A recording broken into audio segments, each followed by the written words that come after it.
There are dire warnings that New South Wales will be hit by increasingly extreme weather. 2015 was the hottest year since climate records began. Figures show this July was the single hottest month in recorded history. Australia sweltered through its hottest spring on record. Climate change is now affecting every country on every continent. It's the rate that's of great concern.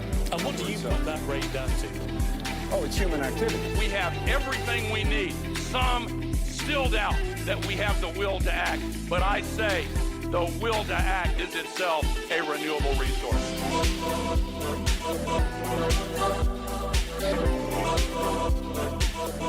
Today, I am here because a copy of David Attenborough's A Life on Our Planet, My Witness Statement and a Vision for the Future arrived in the post from my dad.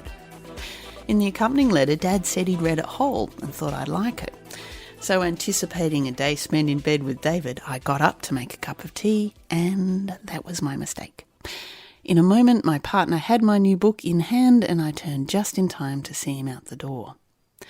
So I had to wait, which roused my interest. But that I didn't have to wait for long intrigued me more. My man returned David the next day and said the book was good. I started reading. See, I wouldn't usually read a book written by a celebrity, even one as totally gorgeous and as woven into my formative screen experiences as David Attenborough. Maybe it's because he sits so prominently on the surface of our culture and I imagine myself to be a listener of less amplified voices.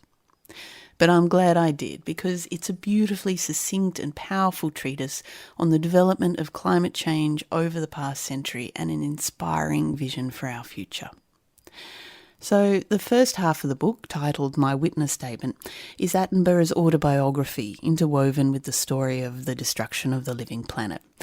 As Attenborough's awareness and experience of the world grows, we see the wild areas on the Earth diminish, from 66% in 1937 to a scant 35% in 2020. He then takes a brief look at the probable consequences of this in a section titled What Lies Ahead, which is obviously pretty grim, and then spends the remainder of the book outlining a vision for the future and what we need to do to achieve it. It's a difficult story to tell in a fresh way, but he does it. Attenborough is a consummate communicator, supported by what I imagine is a sizable team of talented professionals at the top of their game across a range of disciplines.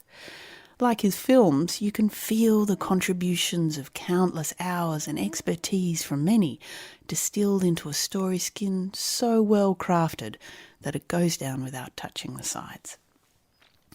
Communicating climate change is a delicate business, as explored in the last book I reviewed, which was Rebecca Huntley's How to Talk About Climate Change in a Way That Makes a Difference. Discussing climate change is difficult, not just because our situation is so catastrophic and hard to take in, but because humanity is so deeply culpable. Attenborough strikes the perfect balance of tone and address. He holds our dignity, allowing us to feel safe enough to tiptoe through this quagmire and, without admonishing, ensures we know what's in it for us, whilst leading us to the painfully necessary conclusion that we're not the only things that matter. For me, the most powerful and enduring metaphor of the book is the comparison between human development within the closed system of the planet and the life cycle of bacteria placed on a bed of food in the closed system of the petri dish.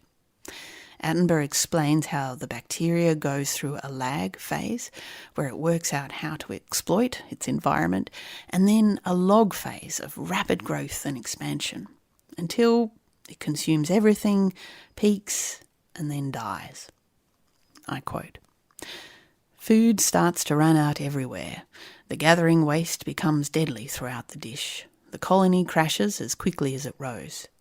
Ultimately, the sealed dish becomes a very different place, a place with no food, its environment ruined, hot, acid, toxic." End quote.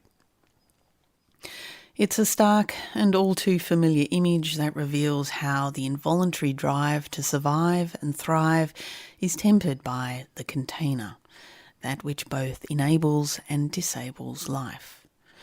It's a good metaphor because it moves away from understanding our actions as springing from some kind of moral or ethical failure, indulging in the arrogance of self-flagellation, to understanding ourselves as part of and dependent on the ecosystem of our planet. The ideal to strive for is what Attenborough calls peak human, where the rapid developmental gains of the past century benefit the many rather than the few, where we do not exceed the 9 planetary boundaries of the Earth's environment and cause it to collapse, and where human populations stop mushrooming and stabilise. Attenborough's path to rectifying planetary derangement is to rewild a sustainable percentage of the Earth's land and sea, thereby enabling the natural ecosystems of the planet to heal the damage. To achieve this, we have to take up less space, and that means shifting to a plant-based diet and rethinking how we produce food and a whole bunch of other stuff.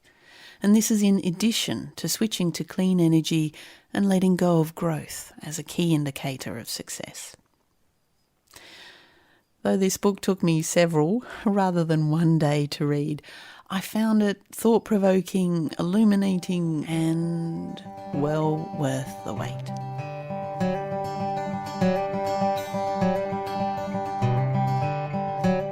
Thank you for listening. My name's Kyla Brettle, and I'm a media maker and observer of climate change and climate action. More on me at blog.kylabrettle.net. And this beautiful track is composed by Rob Law, and Rob and I collaborate on a sound project called Endgame. Check it out at endgamepodcast.net.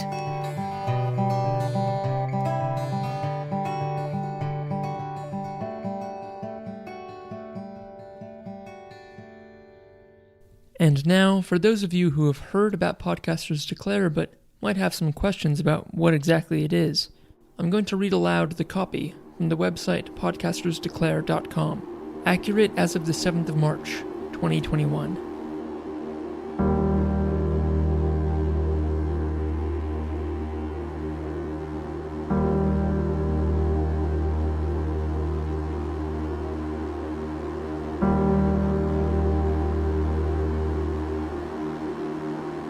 Podcasters, we've got a real true crime on our hands. Apple has no climate category, but this open letter changes everything.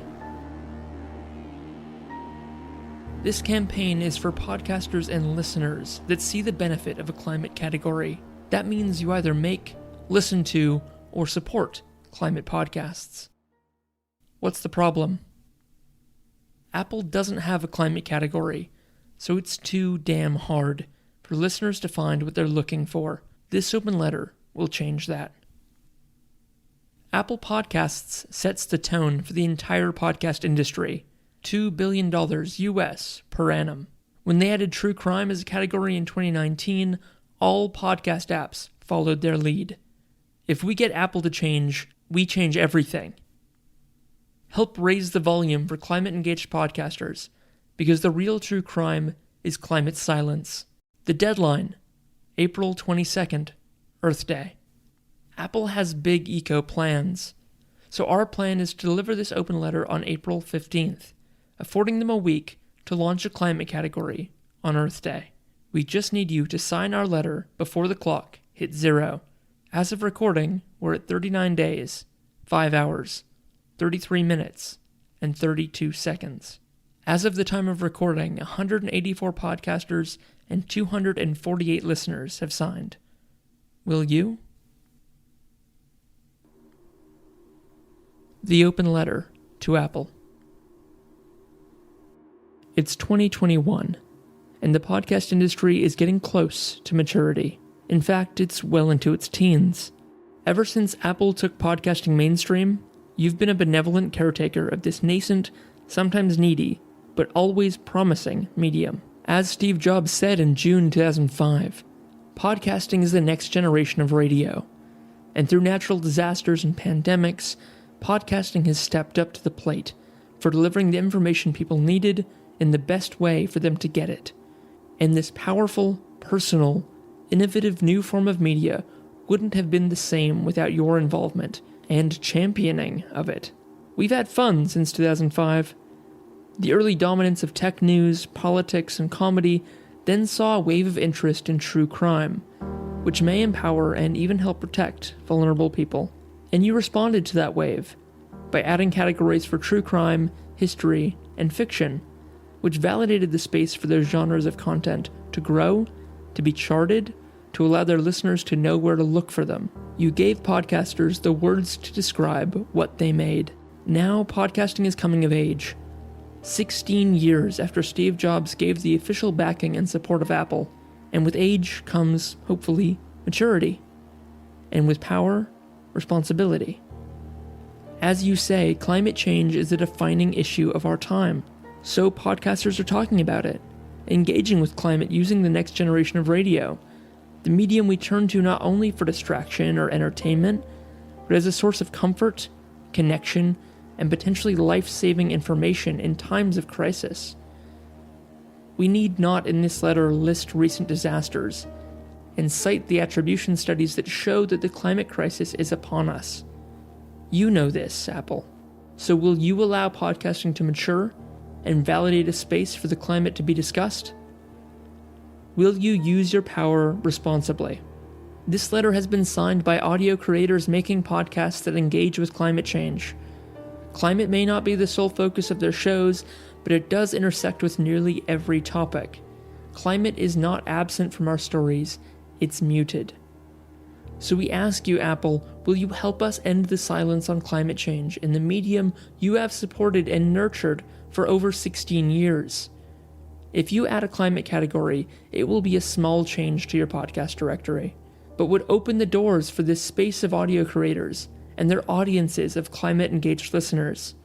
Because we're all climate affected, and the true crime is silence on the climate crisis. Thank you for listening. We ask you to sign this open letter if that speaks to you from podcastersdeclare.com. You can sign as a podcaster or a listener, and we greatly appreciate if you sign, if you'd share the word. We have only a short amount of days left to meet our window for making the biggest possible impact. We'd love to see a climate category in Apple, and we think that with your support, we can make this happen. Thanks again.